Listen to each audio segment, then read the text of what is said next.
चलो हम आज स्टार्ट कर रहे हैं, मैट्रिसेस स्टार्ट कर रहे हैं। देखो इसके अंदर बेसिकली क्या होता है हमारा, मैं जो ये मैट्रिसेस आपको करा रहा हूँ इग्नू BCS 102 जो हमारा कोड है। जितने बच्चे BCA कर रहे हैं इग्नू वाले, वो सारे मेरे साथ साथ मैथ्स को फॉलो करेंगे, मेरी वीडियोस को फॉलो करेंगे, आपको स्टेप बाय स्टेप समझ आएगा। मैं लास्ट में इंपॉर्टेंट क्वेश्चन भी बताऊंगा जो क्वेश्चंस पेपर में आने होते हैं, ठीक है। तो मेरे साथ साथ जुड़े रहो। सबसे पहले आज हम स्टार्ट कर रहे हैं मैट्रिसेस। देखो मैट्रिसेस का बेसिकली मतलब होता है, matrices is a collection of rose and columns. Matrices का मतलब क्या होता है, कलेक्शन ऑफ रोज और कॉलम्स। देखो सारा कॉन्सेप्ट करने से बजाय जो इम्पोर्टेंट चीज़ है जो हमारे पेपर में आएगी वो तो मैं बताऊंगा, पर मैं बिल्कुल स्टार्टिंग से कॉन्सेप्ट बता रहा हूँ, जीरो से। जो बच्चे नॉन मैथ्स वाले हैं उनको भी परेशानी नहीं आएगी। जिस चैप्टर में आएगी मैं अपने आप बता दूंगा आपको, उस चीज़ को हम लास्ट में करेंगे, ठीक है। देखो मैट्रिसेस का मतलब क्या होता है, कलेक्शन ऑफ रोज और कॉलम। फॉर एग्जाम्पल मैंने यहाँ पर एक मैट्रिक्स ली, मैट्रिक्स को रिप्रेजेंट करते हैं ऐसे। मैंने यहाँ पर मैट्रिक्स ली, ये जो मैट्रिक्स का मेरा ऑर्डर है इसमें रोज कितनी है, रोज हमारे पास 2 है और कॉलम्स हमारे पास 2 है। 2 रोज 2 कॉलम्स। रोज हमारी ऐसे होती हैं, रोज होती है हमारी हॉरिजॉन्टल वाइज और वर्टिकल होते हैं हमारे कॉलम्स। बात समझ आ रही है? तो मतलब यहाँ पर रो कितनी है, एक रो ये है, दूसरी रो ये है। बात समझ आ गई? ये ऑर्डर क्या है, 2 इंटू 2 का। अगर मैंने यहाँ पर लिखा एक और मैट्रिक्स ली 1 2 3 4 5 6 और ऑर्डर लिया हुआ है मैंने यहाँ पर 2 इंटू 3, 2 रोज 3 कॉलम्स, 2 रोज 3 कॉलम्स। तो ये मैट्रिक्स क्या होगी मेरी, 2 रोज है और 3 कॉलम्स है। तो ऑर्डर क्या हो गया, 2 इंटू 3 का। बात समझ आ रही है मेरी? अब सबसे पहले मैंने आपको यहाँ पर ये बताया कि मैट्रिक्स होती है रोज और कॉलम की फॉर्म में, जो कि आपके सामने मैंने यहाँ रिप्रेजेंट भी करा हुआ है। अब अगर मैंने यहाँ पर एक और एग्जांपल लिया, मैंने एक और मैट्रिक्स ली 1 2 3 4 5 6 कोई भी एलिमेंट्स ले लिए, इसका ऑर्डर मेरा क्या हो गया, 3 इंटू 3 का। बात समझ आ रही है? जिसे हम स्क्वायर मैट्रिक्स भी बोलते हैं। अभी आने वाले टाइम में बात करूंगा टाइप्स ऑफ मैट्रिसेस की। बात समझ आ गई? सबसे पहली चीज यहाँ पर मैं जो बात करने जा रहा हूँ, यहाँ बात कर रहा हूँ टाइप्स ऑफ मैट्रिक्स की। टाइप्स ऑफ मैट्रिक्स, हमारे पास पहली मैट्रिक्स कौन सी है, स्क्वायर मैट्रिक्स। स्क्वायर मैट्रिक्स में क्या होता है, जिसके रोज और कॉलम इक्वल होती है उसे हम स्क्वायर मैट्रिक्स कहते हैं। जिसके रोज और कॉलम इक्वल होती है उसे हम स्क्वायर मैट्रिक्स कहते हैं। जैसे एग्जांपल की बात करूं तो जैसे मैंने यहाँ 1 0 1 0 ले लिया, ठीक है। मतलब इसका ऑर्डर जो है मेरा 2 इंटू 2 का है, 2 रोज 2 कॉलम। तो मतलब जिसकी रोज और कॉलम इक्वल होंगी उसके लिए हम क्या बोलते हैं, स्क्वायर मैट्रिक्स। यही चीज मैं अगर यहाँ पर लूँ 2 4 5 6 7 8 9 10 11, तो मतलब ये जो मेरी मैट्रिक्स बनी वो क्या बनी मेरी, 3 इंटू 3 की। तो ऑर्डर क्या बन गया, 3 इंटू 3। रोज और कॉलम इक्वल है। ऐसे 5 इंटू 5 भी हो सकती है, 7 इंटू 7 भी हो सकती है। बात समझ आ रही है? ये जरूरी नहीं है इग्नू के लिए ही है। इग्नू, IP यूनिवर्सिटी, हमारी एमिटी, सब बच्चों के जो जिसके अंदर फर्स्ट सेमेस्टर में मैथ्स आती है यही वाली मैथ्स होती है। तो मेरे साथ साथ आप जुड़े रहो और हर एक वीडियो आपको सब्सक्राइब करनी है, लाइक करनी है, शेयर करनी है। बात समझ आ गई? हमने पहले करा यहाँ पर स्क्वायर मैट्रिक्स। इसके बाद हम जो यहाँ पर कर रहे हैं नेक्स्ट है हमारे पास,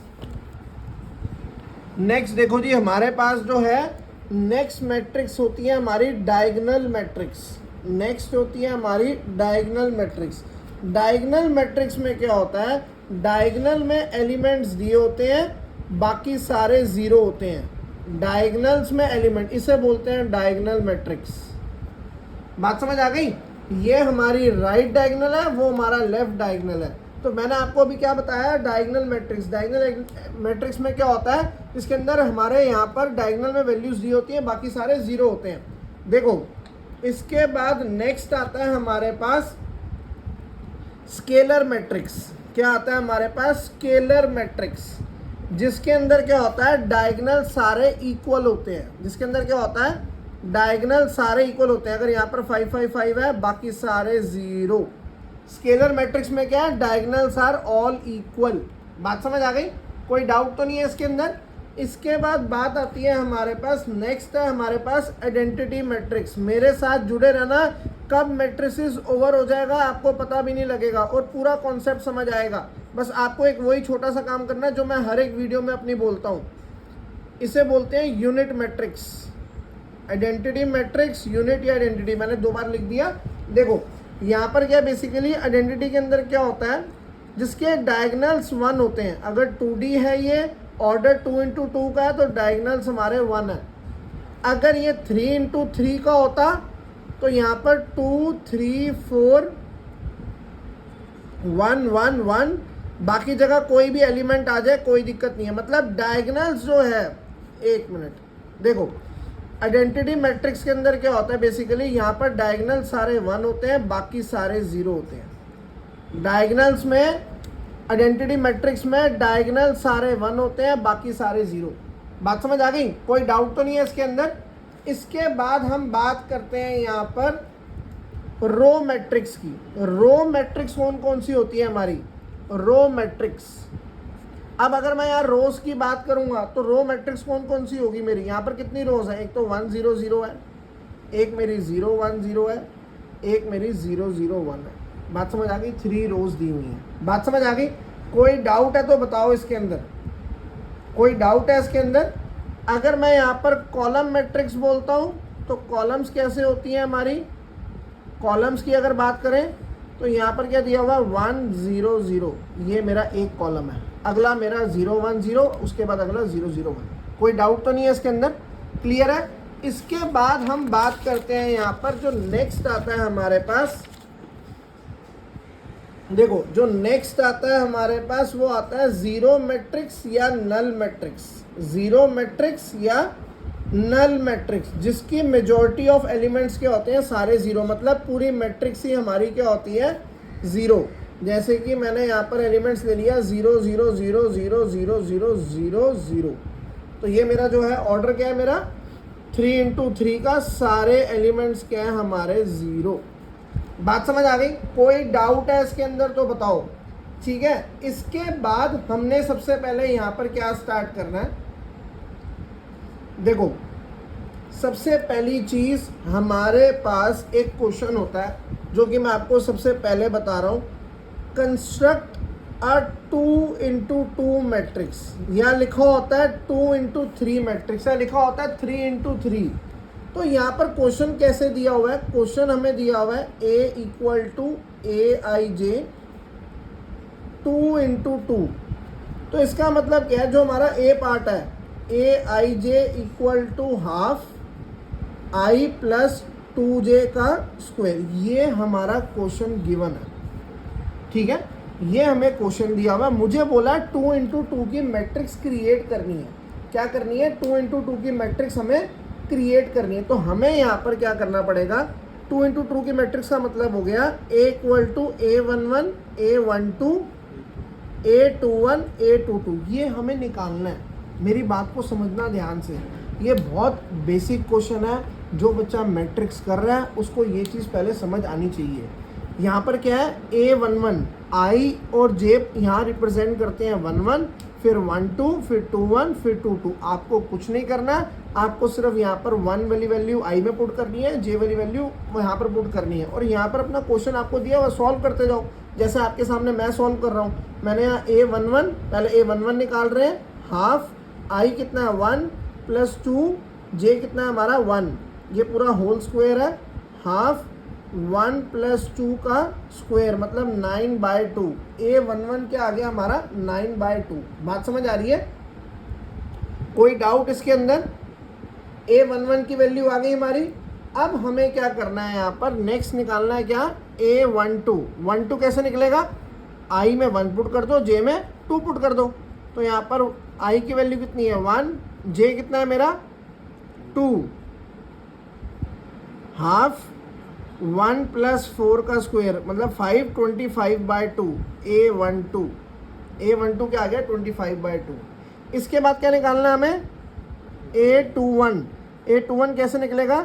I की वैल्यू कितनी है मेरी? 2 प्लस J कितना है मेरा यहाँ पर? 1, हाफ 2 प्लस 2, 4 का स्क्वायर 16 डिवाइड बाय 2 कितना आ गया हमारा 8। कोई डाउट तो नहीं है इसके अंदर। इसके बाद लास्ट निकाला हमने A22 हाफ 2 प्लस 2 जे कितना है 2 हाफ 2 प्लस 4 6 का स्क्वायर 36 डिवाइड बाय 2 क्या आ गया 18। लास्ट में हमें आंसर कैसे लिखना है अपना एक बार वो देख लो। आप लास्ट में लिखोगे hence the matrix A is, आप अपना आंसर लिखो यहाँ पर नॉर्मल सा ऐसे करके 9/2, ये आ गया हमारा 25/2, ये आ गया 8 और ये आ गया 18। कोई डाउट है तो बताओ। ये हमारा हो गया नॉर्मल आंसर। 2 इंटू 2 की मैट्रिक्स क्रिएट होगी। कोई डाउट तो नहीं है इसके अंदर किसी को? क्लियर है। अब इसके बाद हमें क्या करना है, यहाँ पर एक और एग्जांपल मैं आपको करवाता हूँ इसी के बेस पे। देखो जैसे हमें दिया हुआ है A I J equal to half I minus J का whole square, I minus J का होल स्क्वायर। तो क्या करना है हमें, सेम वही निकालना है। आप पहले यहाँ लिख लेना, आपको क्या निकालना है भाई, ए निकालना है कैसे, A11 A12 A21 A22। अब हमें क्या करना है यहाँ पर, A11 हाफ 1 माइनस 1 0, तो ये तो मेरा हो गया पूरा 0।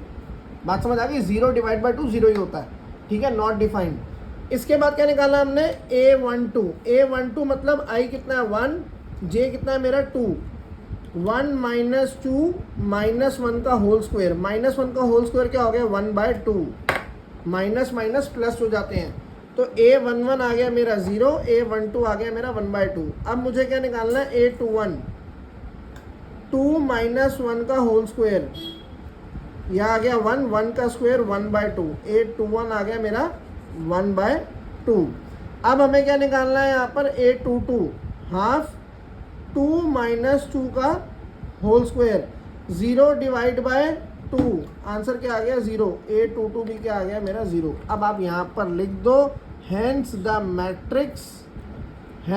मैट्रिक्स ए इज, हमारा आंसर क्या है 0 1/2 1/2 और 0, ये हमारा आंसर हो गया। बात समझ आ गई? कोई डाउट तो नहीं है इसके अंदर किसी को? ये हमारा पहला क्वेश्चन था कि हमें मैट्रिक्स क्रिएट कैसे करनी है। अब इसके बाद हम बात करते हैं यहाँ पर नेक्स्ट चीज की। जैसे हमें क्वेश्चन दिया होता है, मैं आपके सामने यहाँ पर करवाता हूँ। देखो हमें यहाँ पर एग्जाम्पल 1 दिया हुआ है, ये स्पेशली उन बच्चों के लिए भी है जो इग्नू से BCA कर रहे हैं, ठीक है। पूरा कंटेंट मिलेगा आपको, ठीक है। यहाँ पर A की वैल्यू, A मैट्रिक्स दी हुई है मुझे x+2 3y - 7 और B दी हुई है मुझे 4 - y और x - 3। अब हमें यहाँ पर बोला है फाइंड x एंड y और आगे लिखा हुआ है so that A is equals to B। Equal stands for equality matrix, A B के इक्वल है। समझाने का बेसिकली मतलब ये है। देखो यहाँ पर क्या है, A is equal to B मतलब x+2 इक्वल टू 4 - y और नीचे वाली इक्वेशन का 3y - 7 इक्वल टू x - 3। हमारे पास ये दो इक्वेशंस हैं। बात समझ आ रही है? A को B के इक्वल रख दिया मैंने, इसको इसके बराबर रख दिया मैंने और यहाँ कुछ नहीं करा। अब मैंने क्या करना है, मैंने x और y को एक टर्म में कर लेना है। जैसे कि मैंने यहाँ पर क्या करा, इस इक्वेशन की बात करें, -y को मैं इधर ले आया और यहाँ पर जो +2 था वो मैं उधर कर दिया, 4 - 2 2 आ गया। एक तो एक इक्वेशन ये आ गई मेरी। बात समझ आ रही है? -y को जब मैं इक्वल से पहले लाऊंगा तो यहाँ पॉजिटिव में हो जाएगा और जो +2 है मैं उधर लेके गया तो ये माइनस हो गया, 4 - 2 2 कर दिया मैंने सीधा। सेम चीज़ मैं यहाँ करता हूँ। मैंने यहाँ पर क्या करा, जैसे कि मैंने कर दिया x - 3 + 7 - 3y = 0। मैं इस चीज़ को भी ऐसे कर सकता था। अब मैंने यहाँ पर क्या करा, जो मेरी x वाली ये पूरी टर्म को एज इट इज़ रखा और इस चीज़ को मैं इधर ले आया पूरे 3y - 7 को। तो मेरा आंसर क्या निकला, x - 3y - 3 + 7 क्या हुआ 4। तो ये मेरा क्या आ गया, दूसरी इक्वेशन आ गई। इस चीज़ को मैं ऐसे कर सकता हूँ x minus 3y equal to -4। ये हमारी पहली इक्वेशन, ये हमारी दूसरी इक्वेशन। बात समझ आ रही है? पहली इक्वेशन क्या है हमारी, x plus y equal to 2 और x minus 3y equal to -4। हमारी ये दो इक्वेशंस आ गई।